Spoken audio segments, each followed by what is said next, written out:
How to create a trust. A trust, like a last will and testament, is a legal document that sets forth the intent of an individual. The individual, known as the grantor, chooses a third party, known as the trustee, who's given the power to hold, invest, and distribute the grantor's property for the benefit of one or more beneficiaries.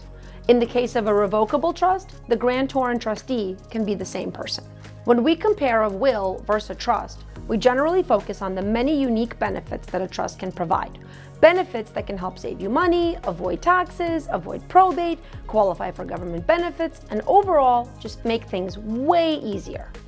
So, what's a trust? In short, a trust is a private and custom-tailored estate document, whereas a will is a public document.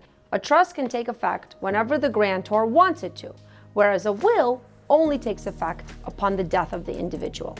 A trust can limit distribution of assets, while a will, without any testamentary trust provisions in the will, simply distributes all assets outright to the beneficiary. For example, a property can be held in a trust and assigned a specific time frame or occurrence that would result in its transfer, and this can happen long after the grantor's death. With a will, if there's no trust provisions, property can be distributed immediately upon death without any restrictions. Overall, trusts have much more flexibility and control, and that's what makes them so valuable.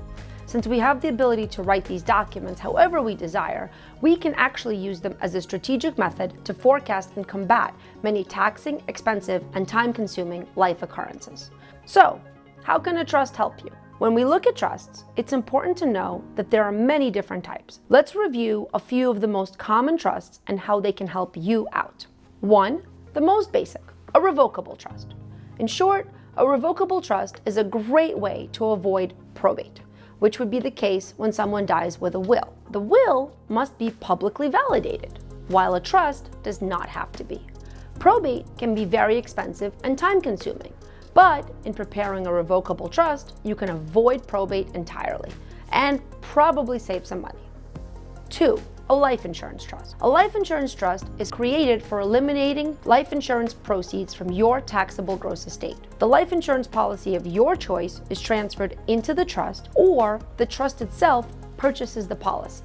Upon the death of the grantor, the life insurance company pays out directly to the trust, and the proceeds are then used to pay estate taxes.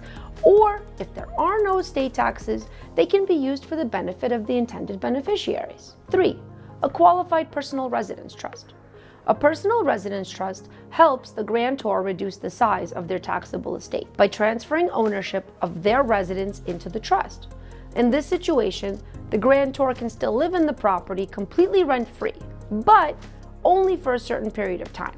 After the term of the QPRT is up, the grantor must pay rent to the trust if the grantor wants to continue to occupy the residence.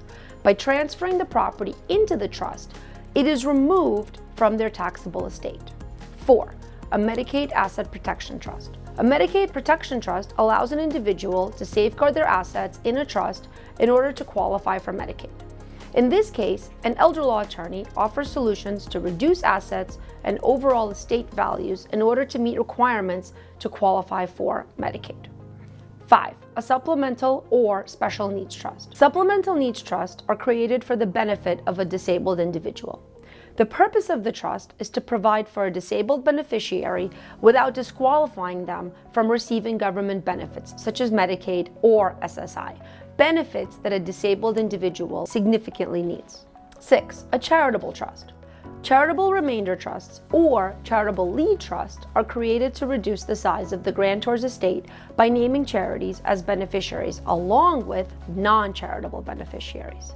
The charitable trust can be a lead trust where the charity gets paid for a term of years and the remainder goes to the beneficiaries, or a remainder trust where beneficiaries get paid for some time and then the balance goes to a charity. And finally, 7. A grantor retained annuity trusts. These trusts are created to allow the grantor to gift income-producing property into a trust for a fixed number of years while still receiving income from the property.